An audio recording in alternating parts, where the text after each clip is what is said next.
According to Maria Montessori, the greatest sign of success of a teacher is to be able to say, "The children are now working as if I did not exist." This past school year, we have been bombarded with challenges brought about by the COVID-19 pandemic. Through it all, we remain steadfast in dealing with them. Thanks to the initiatives of our leaders and the effort exerted by all of you. Let this ceremony be again a reminder of the reason we are doing the very best thing that we can do, that is, para sa bata, para sa bayan. Sa ngalan ng Ama, ng Anak at ng Espiritu Santo, ang aming mapagmahal at mapagbigay na Diyos. Salamat po sa pagbibigay sa amin ng panibagong pagkakataon upang magpatuloy sa pag-aaral sa gitna ng pandemya. Gabayan ninyo kaming lahat na mag-aaral upang malinang ang aming isipan at maunawaan ng lubos ang anumang leksyon na itinuturo sa amin. Protektahan niyo po ang aming punong guro, mga guro, kaibigan at ang aming pamilya sa anumang kapahamakan. Pagalingin niyo din po ang lahat ng may karamdaman.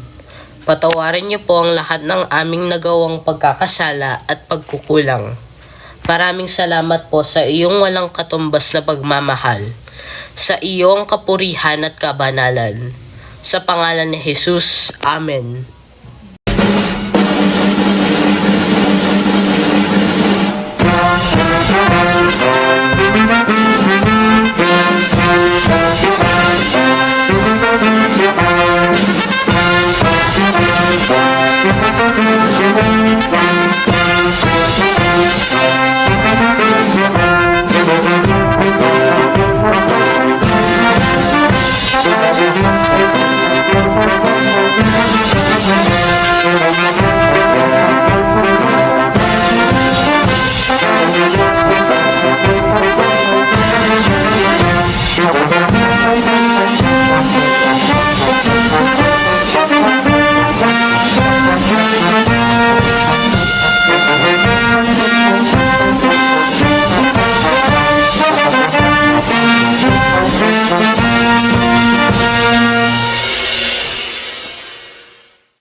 Itaas natin ang ating kanang kamay at sabay-sabay na banggitin ang panunumpa sa watawat ng Pilipinas. Ako ay Pilipino, buong katapatang nanunumpa sa watawat ng Pilipinas at sa bansang kanyang sinasagisag na may dangal, katarungan at kalayaan na ipinakikilos ng sambayan ng makadiyos, makakalikasan, makatao at makabansa. Handog ko bilang mag-aaral ng GBES. Ako bilang Pilipino mag-aaral ng GWECO ay M. Mananalig sa lahat ng oras sa Diyos na may likha. A. Aktibong makikinahok sa bawat aktibidad na gaganapin sa loob ng paaralan. R. Respeto sa bawat isa ay papamalas sa pang-araw-araw na gawain. A. Alisto sa nagaganap na pagbabago sa kapaligiran. N. Ngiti sa labi ay masusupungan sa aking pamumuhay. G. Gaganapin ang bawat pagkilos na may paninindigan at katapatan. A. Aawit at tahabi ng mga salita batay sa katotohanan lamang. L. Lalago bilang isang produktibong mag-aaral. N. Ningning ng kabutihan ay aking gayakapin. A. Aksyon sa maling sitwasyon na tatanaw. B. Babaunin ang mga aral mula sa iba't ibang sitwasyon na aking makakaharap. A. Aking tutok din mga alituntunin ng aming paaralan. T.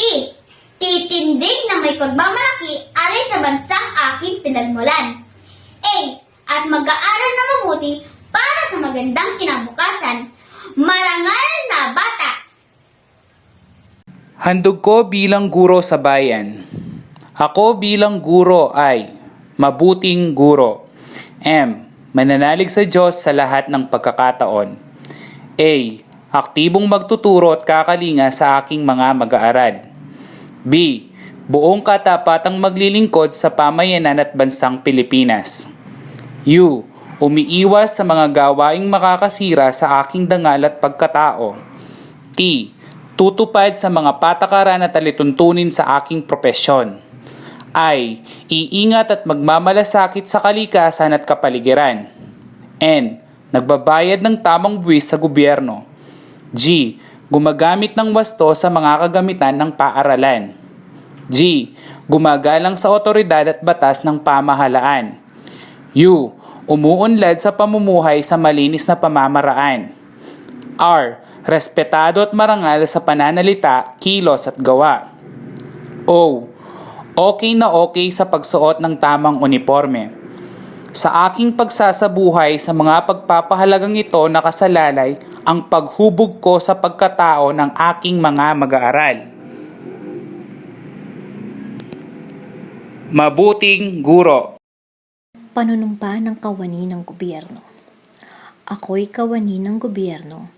Tungkulin ko ang maglingkod ng tapat at mahusay. Dahil dito, ako'y papasok ng maaga at magtatrabaho ng lampas sa takdang oras kung kinakailangan. Magsisilbi ako ng magalang at mabilis sa lahat ng nangangailangan. Pangangalagaan ko ang mga gamit, kasangkapan at iba pang pag-aari ng pamahalaan. Magiging pantay at makatarungan ang pakikitungo ko sa mga lumalapit sa aming tanggapan. Magsasalita ako laban sa katiwalian at pagsasamantala. Hindi ko gagamitin ang aking panunungkulan sa sarili kong kapakanan. Hindi ako hihingi o tatanggap ng suhol. Sisikapin kong madagdagan ang aking talino at kakayahan upang ang antas ng paglilingkod sa bayan ay patuloy na maitaas. Sapagkat ako'y isang kawani ng gobyerno, ang tungkulin ko ang maglingkod ng tapat at mahusay sa bayan ko at sa panahong ito. Ako at ang aking mga kapwa kawani ay kailangan tungo sa isang maunlad, masagana at mapayapang Pilipinas. Sa harap ninyong lahat, ako'y taus-pusong nanunumpa.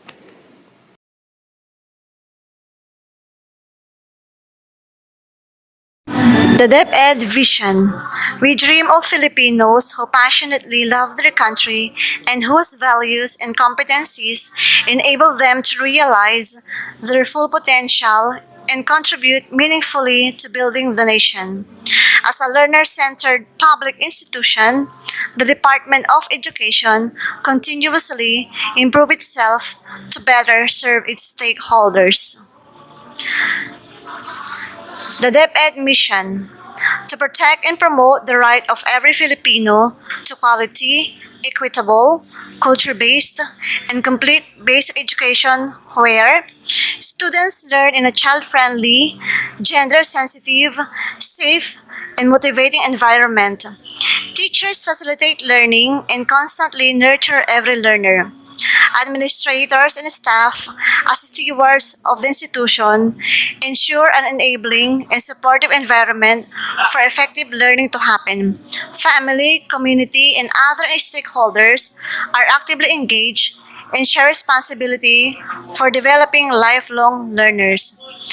The DepEd core values: maka-Diyos, makatao, makakalikasan, at makabansa. Magandang umaga sa inyong lahat, mga kaguro, mga magulang at mga bata. Ito ang unang araw na ating pagpasok.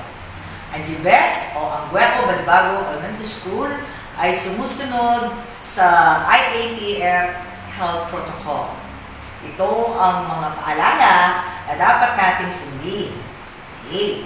Number 1, always wear your face mask. Lagi nating sinusuot ang ating mga face mask at face shield kahit saan man tayo pumunta.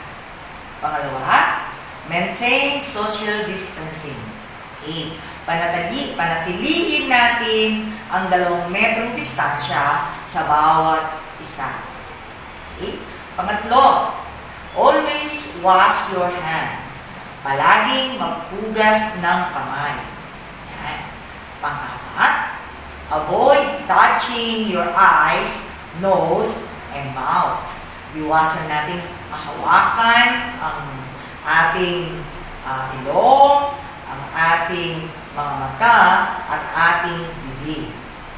Number 5, no face mask, no face shield entry. Ang ibig sabihin, hindi tayo pwedeng pumasok sa school na walang face mask at face shield. Pang-anim, bring your own ball pen. Every time na tayo ay kumukuha ng module o ano pa man ang ating dapat kunin sa paaralan, sa distribution, at saka sa paghatid ng mga module, dapat meron tayong kanya-kanyang ballpen.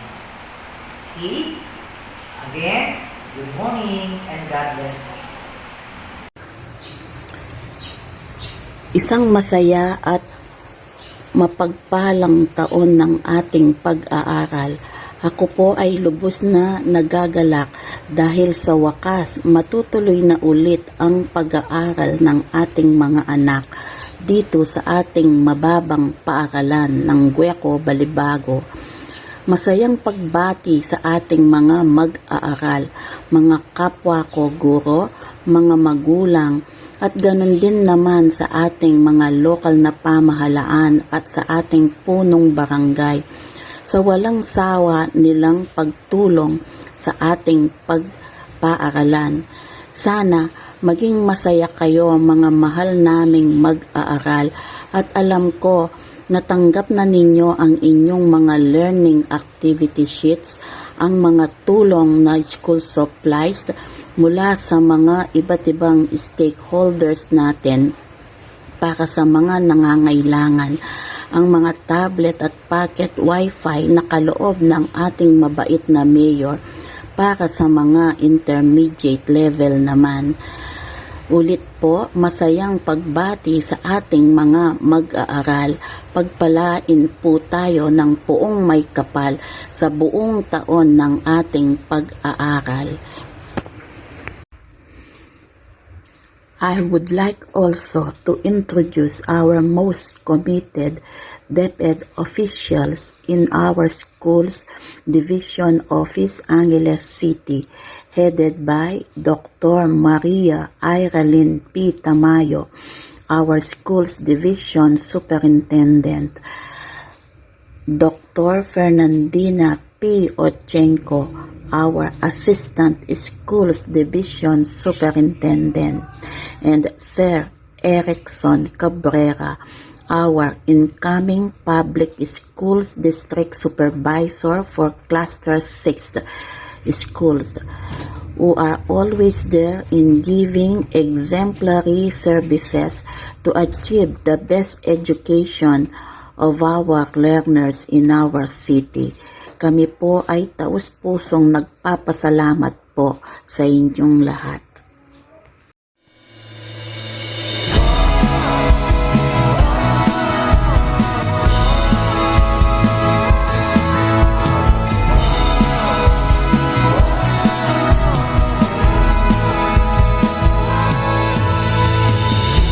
Sabay-sabay na babangon, sama-samang ahon, ihanda ang sarili sa hamon. Ipapipigil sa pagsulong sa kinabukasan ng katuon para sa di kalidad na edukasyon. Balik eskwela na naman, isa puso ang kahandaan, handang isip, handa bukas, sa pagkakaisa ay may lakas. Ito na ang iyong normal, online learning at modular. Di na kailangang mag-face to face, gamit ang cellphone at radio base.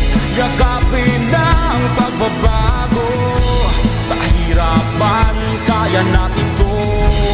Lakasan ang iyong loob sa bagong normal, sa bagong mundo.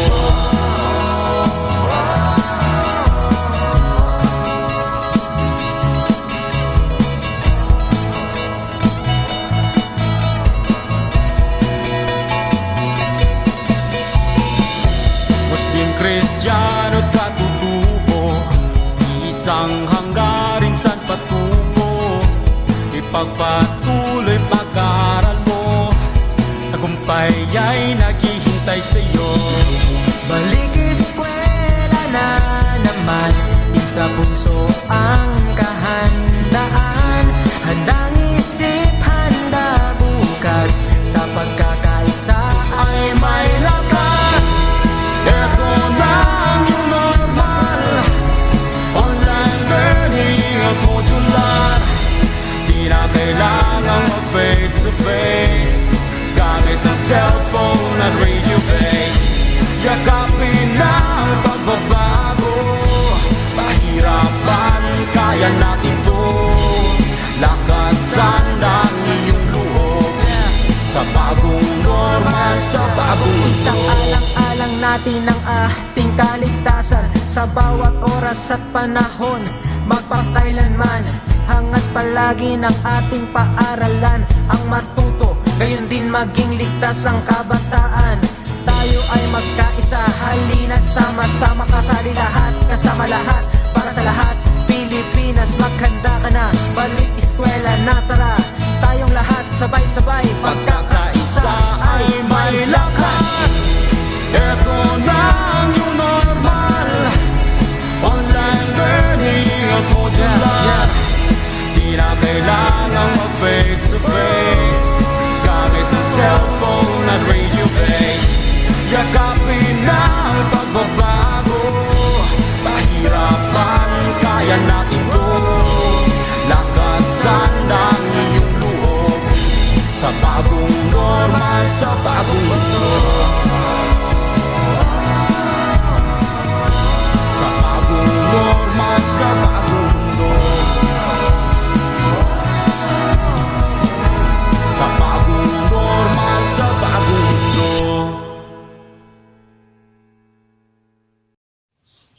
To our school head, barangay officials, teachers, parents, and students, a pleasant morning to all of you, and welcome to the school year 2021-2022.